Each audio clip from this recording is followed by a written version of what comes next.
Лили!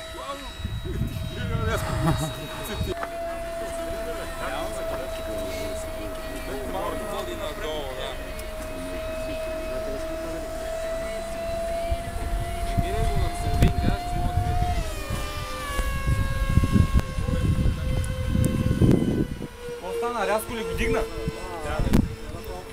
Ето векторната, то това го дава далеки на кариера. Да бе. Я му дай вертикала, като го тримираш. Се прибра, смени мотора. Просто дай долна.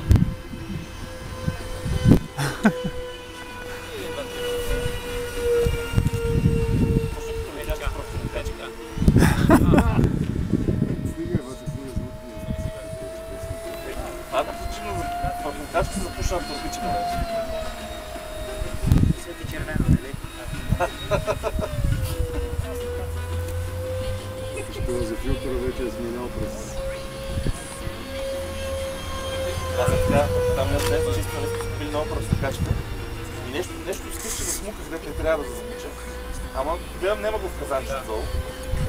Продължавам да се смуча. И веднъж почнава да пищи, нали, и се включи. Слушате ли? Почнава да пищи нещо. Пи, намали оборотите. Не знам да работи. След една червена лампа. Това е много яко на печи кабел. И отворих това казанчето, няма нищо. Той имаше някакъв филтър предишен, който е за големите неща.